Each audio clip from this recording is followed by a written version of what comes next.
सूरत डुमस की 2000 करोड़ की सरकारी जमीन कलेक्टर ने अपने ट्रांसफर से एक दिन पहले निजी बिल्डरों को बेच दी, विपक्ष का आरोप है। विपक्ष की ओर से आरोप लगाया है कि सूरत के डुमस इलाके की 2000 करोड़ की सरकारी जमीन को कलेक्टर ने गलत आदेश देकर दलालों के नाम पर कर दिया, जिसके चलते यह मामला राज्य सरकार और केंद्र सरकार तक चर्चा का विषय बन गया है। कांग्रेस नेता के एसआईटी बनाकर इस मामले की जांच करने की मांग की है कि किसके कहने पर गनोत्या नाम दर्ज किया गया और इसके पीछे किस राजनेता का हाथ है। विपक्षी नेता के आरोपों पर यह बड़ा भ्रष्टाचार है, इसलिए यह जांच का विषय बन गया है।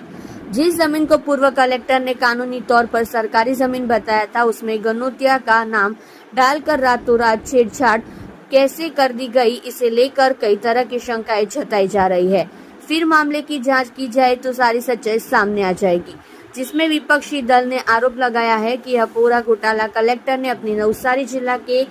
तबादले से एक दिन पहले किया है। आप देख रहे हैं माटी की आवाज न्यूज चैनल को आनंद सिंह ठाकुर के साथ। भ्रष्टाचार मुक्त અને પારદર્શક વહીવટની વાત કરતી ગુજરાત સરકારના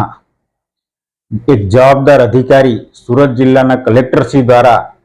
સુરત શહેરની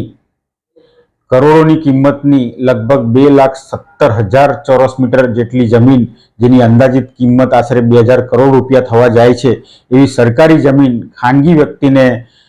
પધરાવી દેવાનો હુકમ કલેક્ટરશ્રી દ્વારા જે કરવામાં આવ્યો છે એ હુકમ ગેરબંધારણીય અને ગેરકાયદેસર છે અને 2015ના તત્કાલીન કલેક્ટરશ્રીએ પણ આ અરજી નામંજૂર કરી હતી। તો કયા કારણોસર ચાલુ ચૂંટણી દરમિયાન 2024માં આ હુકમ કરવામાં આવ્યો, એની પાછળ કયા રાજકીય માથાઓ કે ભૂમાફિયાઓની સંડોવણી છે, એની અમે તપાસ આજે માગી રહ્યા છે। કારણ કે કલેક્ટરશ્રીની જવાબદારી હોય છે કે સરકારશ્રીની કોઈ પણ મિલકત હોય એની જાળવણી કરવાની જવાબદારી કલેક્ટરશ્રીની હોય, ત્યારે કલેક્ટરશ્રી દ્વારા જ આટલી કિંમતી જમીનની લાણી ખાનગી વ્યક્તિને જ્યારે કરવામાં આવતી હોય તો એમાં ખૂબ મોટા પાયે ભ્રષ્ટાચાર થયો હોવાની અમને આશંકા છે અને લોકમુખી અને લોકો દ્વારા પણ અમને આ બાબતમાં ઘણી બધી રજૂઆતો આવી કે આના કોઈ સામે કોઈએ બોલવું જોઈએ, એની તપાસ થવી જોઈએ। એના ભાગરૂપે આજે અમે એક ફરિયાદ રૂપે માનનીય મુખ્યમંત્રીશ્રી, ગુજરાત તકેદારી આયોગશ્રી, મહેસૂલ વિભાગના સચિવશ્રી અને સામાન્ય વહીવટ વિભાગને પણ અમે આ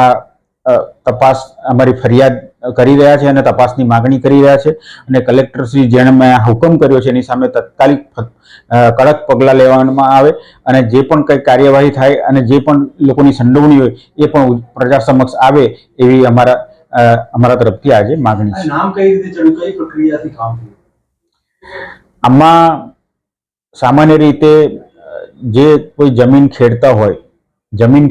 વર્ષોથી ખેડતા હોય, એની પાસે એના આધાર પુરાવો હોય, એને જમીન મહેસૂલ ભર્યું એનો પુરાવો હોય, એ લોકો વીજળી વપરાશ કરતા હોય તો એનો પુરાવો હોય, એ લોકો સિંચાઈનું પાણી વાપરતા હોય તો પાણીની નકલ હોય એ લોકો પાસે, એવા આધાર પુરાવાના આધારે ગણોતિયાનું નામ નકલમાં ચડતું હોય છે। પણ આ નકલમાં ક્યારે ચડી શકે કે જ્યારે જમીન ખાનગી માલિકીની હોય ત્યારે।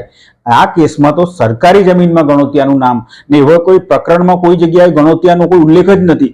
કોઈ રેકોર્ડ પર કોઈ જગ્યાએ ગણોતિયાનું નામ જ બોલતું નથી ને સીધું એનું નામ ચડાવવાનો હુકમ આજે, કારણ કે 48-49 થી આ જમીન શ્રી સરકાર બોલે છે, તો 2024માં એવું તો શું થઈ ગયું કે જમીનમાં ગણોતિયાનું નામ દાખલ કરવું પડે? એટલે એમાં આ સદંતર ખોટું થયાની અમને શંકા છે, એના માટે અમે તપાસ માંગી રહી છીએ।